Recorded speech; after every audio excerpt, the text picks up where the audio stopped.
Senator Lindsey Graham here on This Now, and good morning to you. Good morning to you. What's the court do? I think they strike it down. I've been a prosecutor. There's one thing you can do as a prosecutor. If you got 100 cases, you can say, you know, I'm going to defer these because they're lower. I'm going to focus on the things that are more serious. That's called prosecutorial discretion. Here's what the president did. He took people, millions of them, and gave them legal status, not deferring their prosecution. That's not prosecutorial discretion. That's acting as if you were a legislative body. Does that make sense? Kinda. It's one thing to say, I'm not going to prosecute these 10 people because they're small crimes. What the president did is gave legal status to people who are pending charges. It's one thing not to prosecute. It's another thing to say, you're now legal. He can't do that. I'm looking the makeup of the court. I don't know what they do. I mean, is there another 5-4 ruling here? Lunch. No, I think it's 6-3. Based on? If this is prosecutorial discretion, where does it end? Can a prosecutor say you're innocent and say, give you legal status? They're here illegally. They broke the law. The question is, do I prosecute them? You can defer prosecution. That's within your purview. But you can't just say, now you're legal. This goes to executive order. And you've got a executive power, yes. Executive power, yeah. But you've got a lot of issues with that. And there's a suggestion that he would close Gitmo, too, in the next 12 months. And those in Congress argue you can't do that because by law, you cannot transfer detainees to the United States. He cannot. But you can take these detainees and put them in other countries. Would that then be legal? Yeah, there's a certification process where the Secretary of Defense has to certify they don't represent a danger to our country. There are some countries we've taken off the transfer list. So you can't come to America under congressional dictates.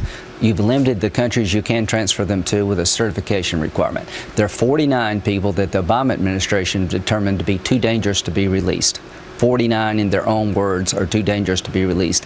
If they try to move these people out of Gitmo, there'll be a constitutional crisis in this country. Wow. Okay, so 34 detainees are set for transfer in the springtime, I do believe. Yeah, or early summer. That's the next group or the next batch.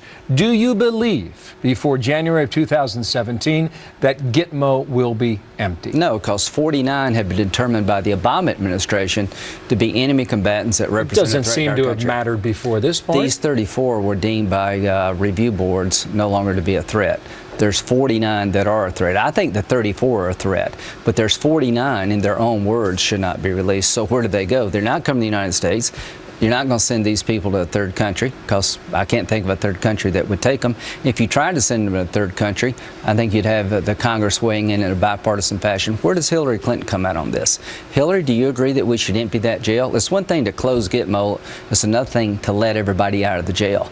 Bringing the prisoners to the United States is one exercise. Letting everybody go is another. He's emptying the jail. He's not closing Gitmo. Big difference. On Friday, I do believe we saw you in South Carolina. Yes, you did. Your home state. And you came out saying that you are a Jeb Bush guy. Yeah.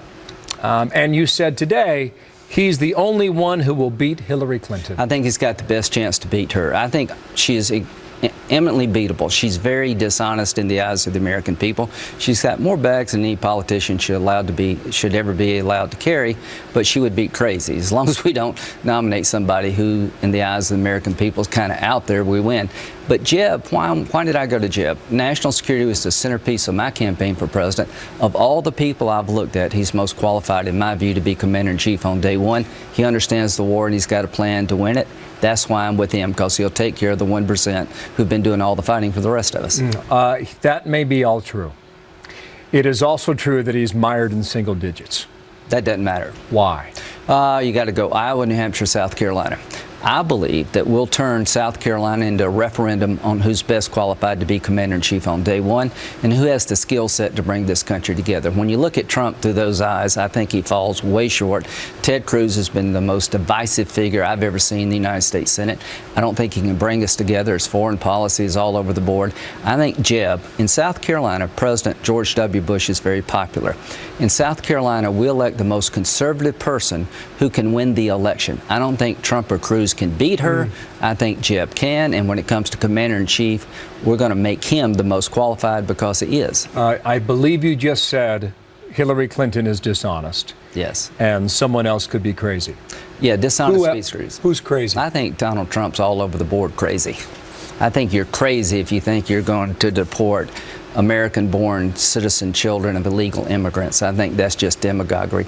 I think it's crazy to lump every Muslim in the world into one pot. You know, when he pushed back against Ted Cruz about the people of New York City, he was right to do so. Donald, do some self-evaluation. If you thought it was wrong for Ted to put everybody in the same boat in New York, why are you doing it with illegal immigrants? Most of them are not rapists and drug dealers. Why do you treat every Muslim the same? We need allies in the Muslim world. You've done the one thing our enemy relishes. You've declared war on the faith. So yeah, I think his ideas are crazy. Senator, why is he leading in Iowa?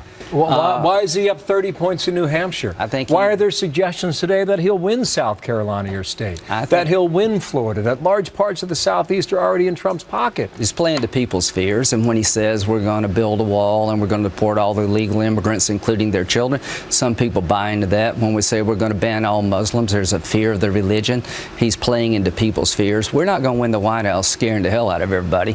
Jeb Bush has got a plan to defend this nation. He understands you got to partner with people in the faith. You want to beat radical Islam, you better join with people over there who reject radical Islam within the Islamic faith. When you declare war on the faith, you make it hard to get allies. The one thing Donald Trump should not do is ever declare war on every Muslim, because the only way we win this war is partner with people in the faith who reject radical Islam, and that's 99% of them. You know, I think for a lot of Republican voters, you had a critical line in the debate in Cleveland back in August. You said, you want to see a war on women, come with me to Iraq and Afghanistan. Hillary, I'll show you a war on women. It ain't here, pal. It's over there. Thank you for your time. Lindsey Graham from South Carolina. You bet. Thank you.